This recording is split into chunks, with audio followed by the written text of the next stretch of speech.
Sorry to get you up. Okay.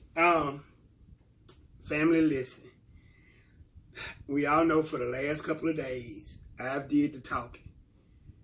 You know, and I was doing, you know, the challenge that, you know, the storytelling of our anniversary, how we met, fell in love story that led up to the 28-year marriage.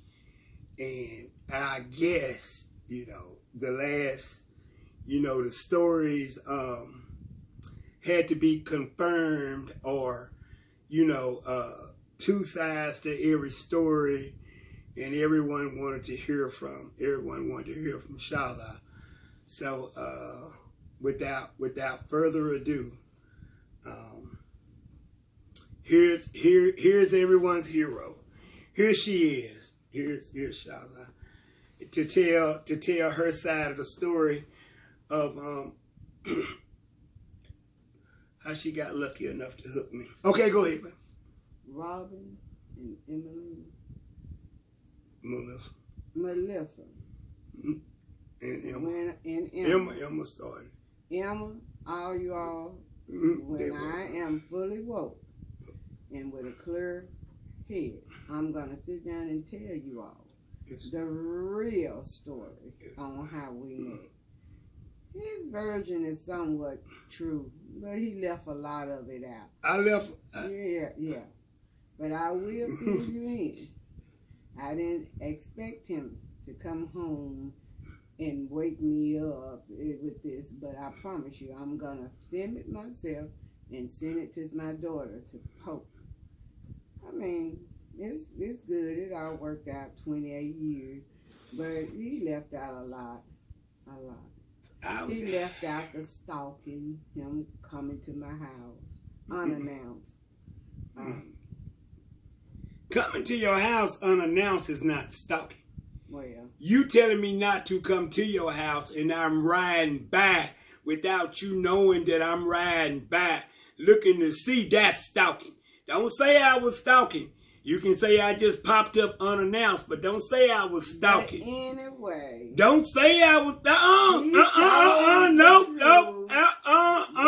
no. It wasn't exactly. Don't, wait. Let's get back to the stalking. I was not stalking you. I quit calling before I come.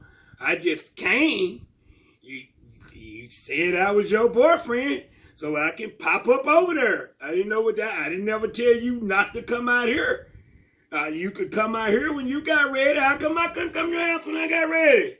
Well, I ain't never heard this. Again, Where this come from? Again, we'll talk about it. Well, okay. Well, yesterday, before I was rudely interrupted by her coming home while I was talking, you know, I just wanted to tell the last part of my story. But I didn't want to be long-winded yesterday, so I'm not going to be long-winded about it now. But this is a part that I would have to tell with her being right here, so that she can somehow stop me, you know, if I'm giving out an inaccuracy of the past. Okay. All right. So fast forward. I had a Camaro. I had my first Camaro, right? And so yeah, I'm thinking I'm a race car driver or whatever. You know, I'm just whatever. It wasn't the Camaro I posted the other day. It was my first Camaro. It was my very first Camaro. Okay, it was my very first one. I've had like 4, but that was my very first one, right? So I would, you know, drive my car to her house and spin up and down her street. That's when she moved.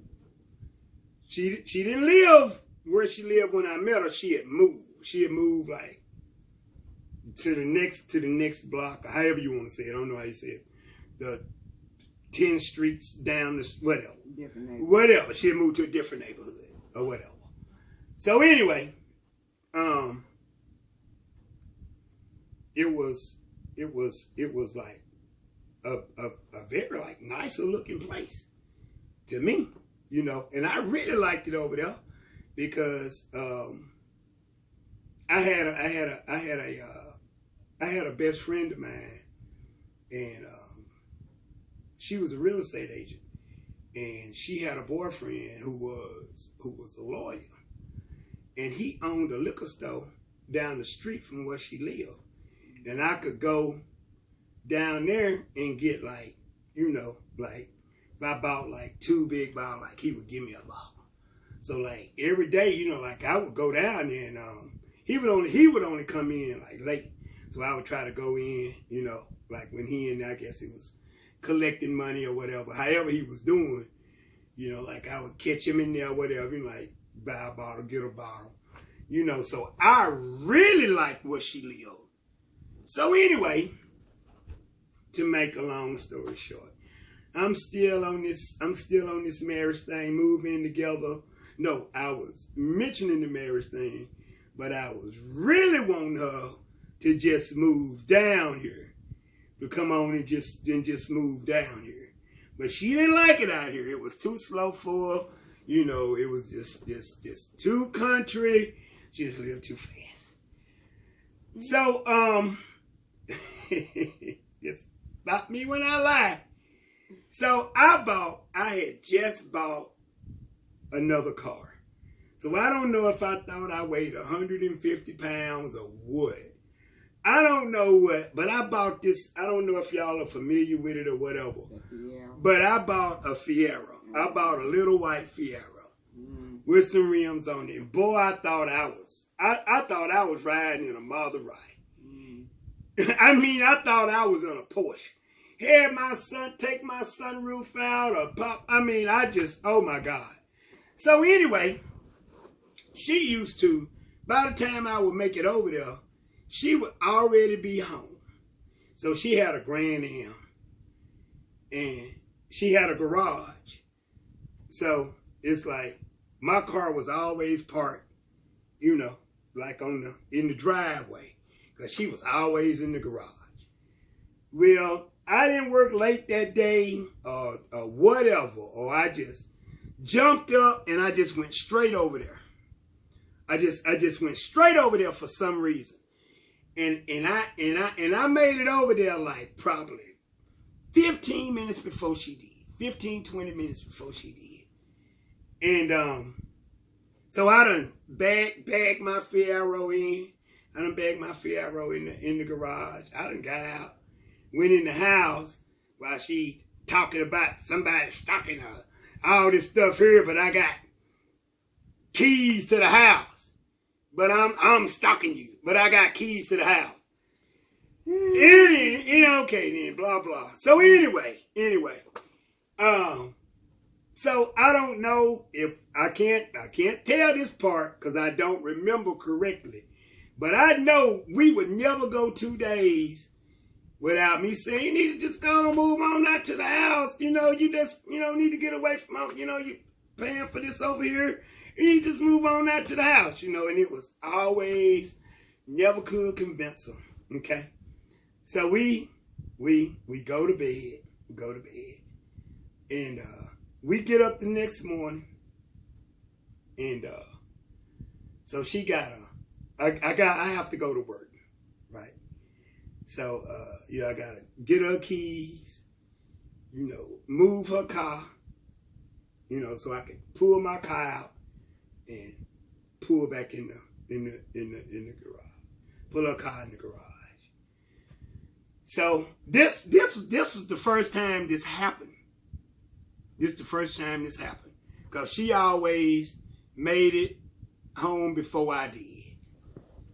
So, I get the keys to go out there to move her car, and her car is gone. Yeah. Huh? Yeah. You remember now? Her car is gone. And man, so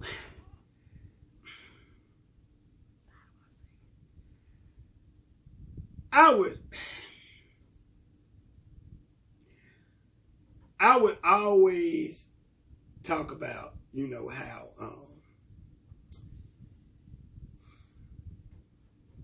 something like that would never happen where I live. I'll put it that way. Something like that I had never seen. The degree of activities that went on where she lived, it would all be like, There's no whole lot happening in my neighborhood. Okay, all right. Okay, all right. That's okay. Okay, all right. But anyway. No. Oh, no, hold on. But anyway, while you're here, if that would push you over the top to come on out here. No. Oh, he started talking marriage. Shell. Not living together, but marriage. Because before that happened, I can't think of nothing else that have ever happened. True, my car got stolen. That was just, I don't know. Nothing have never happened because I wasn't no person that partied or did all baby, that. however you want to put it, I'm going to tell. I'm going to tell this part. No. I'm going to tell this part, and we're going to cut it off. No, we're not. No, we're not. This is the way it was. This is the way it was. No, she could not see the things that I was seeing because it was new to me. But you do have to say, every time something happened, how you acted like I was magnifying. What you mean it was happening because you were there? No, it was every time a little something happened, I would act like that was the biggest deal. The biggest deal. And you would be like, the biggest you'd be deal. like, oh, yeah. So it didn't look that way to you. But when the car got stolen and I was able to really put that on the forefront, the forefront, within 2 weeks you were out here. He started talking marriage. Within 2 weeks you were out here. Probably was, but I couldn't get you. You went from one house over there. You went from you didn't move from one neighborhood to the other. You didn't move from that neighborhood out here. You moved from one house to the other one because I could not get you.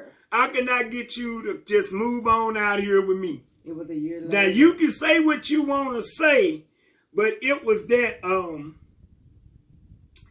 incident that happened. So okay, so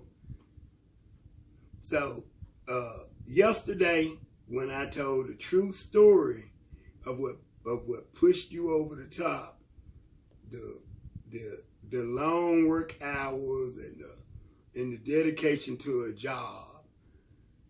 But to add to it, that still didn't really budge you. What buzzed you was that. And it's so many other little ticky-tack things that I could put in there, but I won't. I just want to tell that because I know your memory tends to get fuzzy. You know, your memory tends to get fuzzy. Is there anything else you want to say before I cut this off? Yes. It was the marriage of him saying not live together, but to be married. Okay? Not someone stealing my car, although that was one of my biggest tragedy because it had never happened to me before. But that being said, it was him saying, we're going to be married. Here go a ring. Not that.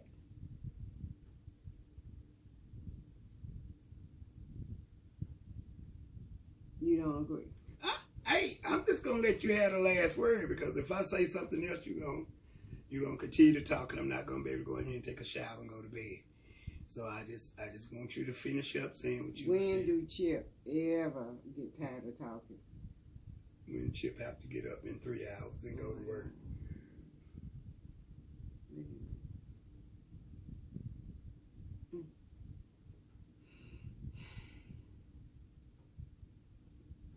That it?